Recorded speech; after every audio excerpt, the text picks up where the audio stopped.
அடிப்படையே இன்னும் நம்ம தமிழக மக்களுக்கு ஒரு முழுமையா கிடைக்கல.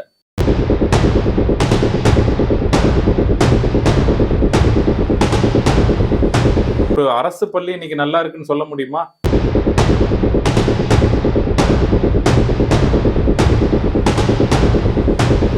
ஒரு எதிர்பாராத ஒரு அசம்பாவிதம் அப்படிங்கிறத மக்கள் புரிஞ்சுக்கிட்டாங்க.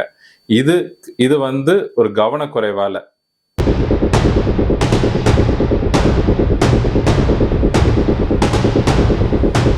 ஆரம்பத்துல இருந்து 234 தொகுதியிலும் தனித்து போட்டியிடுவதற்கு தமிழக வெற்றி கழகத்திற்கு அதற்கான ஆளும் இருக்கிறாங்க, அதற்கான செல்வாக்கும் இருக்கிறது. செல்வாக்குங்கிறது மக்கள் செல்வாக்கு சொல்றேன். சார், தமிழ்நாட்டை உயர்த்த தமிழக வெற்றி கழகத்திடம் என்ன செயல் திட்டம் இருக்கு சார்? இந்த செயல் திட்டம் மேட்டருக்கு தான் நம்ம தளபதி கரூர்ல ஒரு பதில் கொடுத்தார். அமெரிக்காவுக்கு என்ன ஒத்தடி பாதை போடுறேன்னு நான் சொல்லட்டுமா அப்படின்னாரு. அப்ப எல்லாரும் நம்ம சிரிச்சோம். அதை என்ன இவ்வளவு கிண்டல் பண்றாரு அப்படின்ற மாதிரி சொன்னோம். அது என்ன, அதே பதில் தான் நானும் சொல்றேன். தளபதி சொன்ன பதில் தான் நானும் சொல்றேன். இங்க அடிப்படையே இன்னும் நம்ம தமிழக மக்களுக்கு ஒரு முழுமையா கிடைக்கல இல்லையா? அடிப்படையான கல்வியோ, அடிப்படையான மருத்துவமோ, அடிப்படையான பாதுகாப்போ, அடிப்படையா தேவைப்படுற இருப்பிடமோ, இதுவே இன்னைக்கு கஷ்டப்பட்டுட்டு தான் இருக்கிறாங்க. அதுவே இன்னும் ஃபுல்ஃபில் ஆகலைங்கிறது தான் தளபதி அவர்கள் அப்பையில இருந்து சொல்லிட்டு இருக்காரு. அடிப்படையான ஒரு விஷயமே இன்னும் ஃபுல்ஃபில் ஆகல. மக்களுக்கு தேவைப்படுற விஷயமே. நம்மளால ஒரு அரசு பள்ளி இன்னைக்கு நல்லா இருக்குன்னு சொல்ல முடியுமா? அப்படி நல்லா இருக்குன்னா இன்னைக்கு தமிழ்நாட்டில் இருக்கக்கூடிய அத்தனை அமைச்சர்களோட பிள்ளைகளும், அத்தனை அரசு அதிகாரிகளோட பிள்ளைகளும் அங்க படிக்கணும். யாரும் படிக்கிறது இல்லை இல்லையா? அப்ப அதோட தரம் என்ன? அப்ப தரமா இருந்தா நீங்க படிக்க வைக்க வேண்டியதானே, ஏன் படிக்க வைக்க மாட்டீங்க? அதுவே இல்லை. மருத்துவம் இன்னைக்கு அரசு மருத்துவத்துல போய் இன்னைக்கு ஒரு ஒரு வசதி படித்தவர்கள் அங்க போய் ஒரு வைத்தியம் பண்ணிக்கிறாங்களா? சிகிச்சை எடுக்க முடியுதா? ஏன் எடுக்க முடியறதில்ல? அப்ப இந்த மாதிரியான ஒரு அடிப்படையே இன்னும் கேள்விக்குறியா இருக்கும் பொழுது, நான் என்ன அமெரிக்காவுக்கு ரோடு போடுறேன்னு சொல்றதா, இல்ல அமெரிக்காவுக்கு என்ன ஒத்தடி பாதை போட போறேன்னு சொல்றதா, இல்ல எல்லாருக்கும் ஹெலிகாப்டர் நம்ம வசதி செஞ்சு தர போறோம்னு சொல்ல போறதா, என்ன சொல்ல முடியும்? அடிப்படையே இங்க சீரழிஞ்சு போய் கிடக்கும் பொழுது, அடிப்படையே இன்னும் முழுமையா கிடைக்காத பொழுது, வேற எதை பத்தியுமே நாம பேசுறதுக்கு இல்லை. ஆக எங்களுடைய செயல் திட்டம் முதல்ல தமிழக மக்களுக்கு அடிப்படையா தேவைப்படுற பெண் பிள்ளைகளுக்கான பாதுகாப்பு, கல்வி, மருத்துவம், இது எல்லாம் தரமாகவும் கிடைக்கணும், இலவசமாகவும் கிடைக்கணுங்கிறது தான். அதே மாதிரி இருக்க இடம், ஒரு பாதுகாப்பான ஒரு சூழல், சமத்துவம், சமூக நீதி, இதெல்லாம் தான் தமிழக வெற்றி கழகத்துடைய முதன்மையான செயல் திட்டமா இப்போ மனசுல இருக்கிற ஒரு விஷயம். இதன் பிறகு இப்போ ஒன்னொன்னா மக்களுடைய எல்லா மாவட்டங்கள்லயும் மக்கள் படுற வேதனைகள், பிரச்சனைகள் என்னென்ன, கஷ்டங்கள் என்னென்னு ஆராய்ஞ்சு அதை எப்படி தீர்ப்பதற்கான செயல் திட்டங்கள் தமிழக வெற்றி கழகத்துடைய வாக்குறுதிகளா நிச்சயமாக வெளிவரும். அப்ப தெரியும் என்னென்ன நாங்க செய்ய போறோங்கிறது. அதுக்கு பொறுத்து பாருங்க சார். கரூர் சம்பவம் தமிழக வெற்றி கழகத்துக்கு பின்னடைவா? நிச்சயமா கிடையாது.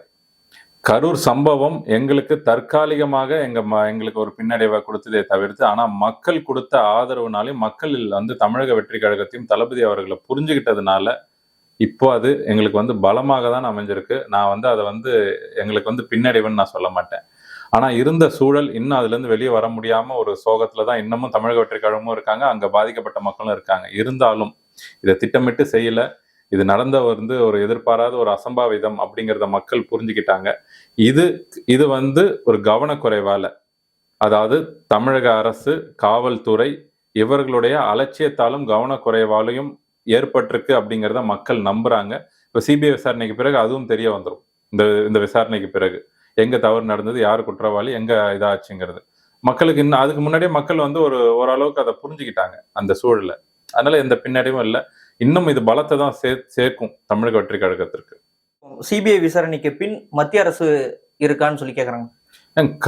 சிபிஐ விசாரணை போட்டது மத்திய அரசு கிடையாதுங்க, உச்ச நீதிமன்றம் போட்டிருக்கு. இதுல எப்படி மத்திய அரசு எப்படி உள்ள கொண்டு வராங்க?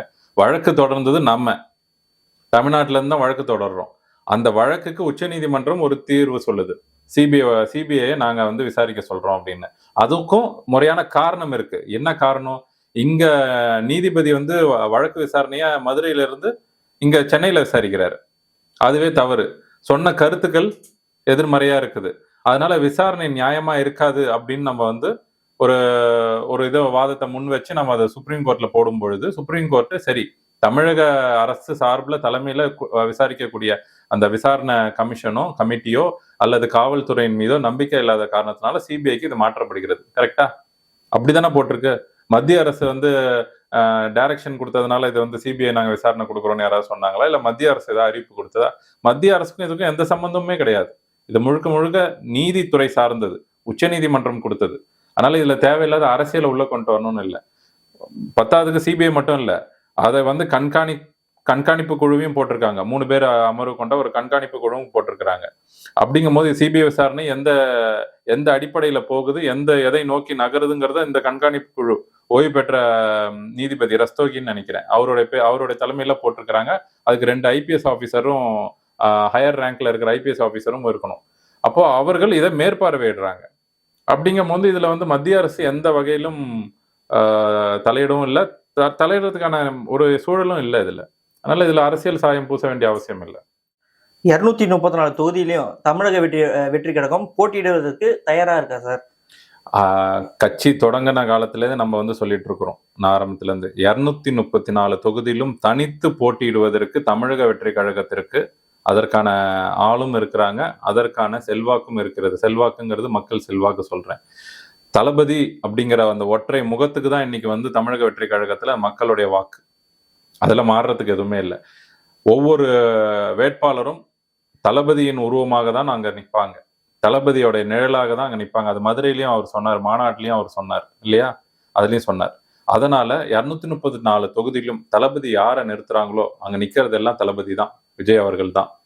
அவர்களுடைய முகத்துக்கு அந்த வாக்கு விழும். அதனால வேட்பாளர் அப்படிங்கிறதுக்கு எந்த இதுவும் இல்லை. மக்கள் இப்போ இந்த கரூர் பிரச்சனை வரைக்குமே களத்துல இறங்கி மக்கள் பிரச்சனைக்கு எல்லாத்துக்குமே குரல் கொடுத்துட்டு இருந்தாங்க. அதுவும் இல்லாம எல்லா சின்ன சின்ன பிரச்சனைகள், மக்களோட பிரச்சனையிலும் தமிழக வெற்றி கழகம் இன்வால்வ் ஆகி அதை சரி செஞ்சு கொடுத்துட்டு இருக்காங்க. எல்லா மக்களுடைய அடிப்படை தேவைகளையும் அரசு நிர்வாகத்திடமிருந்து வாங்கி தருவதிலிருந்து இருந்து எல்லாமே செஞ்சு கொடுத்துட்டு இருக்காங்க. அதனால களத்திலையும் செயல்பாடுகள் நல்லா இருக்கு, வேட்பாளர்களும் போதிய அளவுல இருக்கிறாங்க. வேட்பாளர்களை தாண்டி தளபதி அவர்களுடைய முகம் எல்லா மாவட்டத்திலும் எல்லா தொகுதியிலும் மக்களிடம் போய் சென்றடைஞ்சிருக்கு. அதனால தனித்து போட்டியிடுவதற்கு கூட தயாராக இருக்கிறார்கள். கூட்டணிங்கிறது நமக்கு இப்ப தெரியாது, அதுக்கு இன்னும் நேரம் இருக்கு. இப்போ தேர்தல் வச்சா கூட தனித்து அனைத்து 234 தொகுதியிலும் தமிழக வெற்றி கழகம் தனித்து நிற்பதற்கு எல்லா விதத்திலையும் தயாரா இருக்குது, தகுதியோட இருக்கிறாங்க.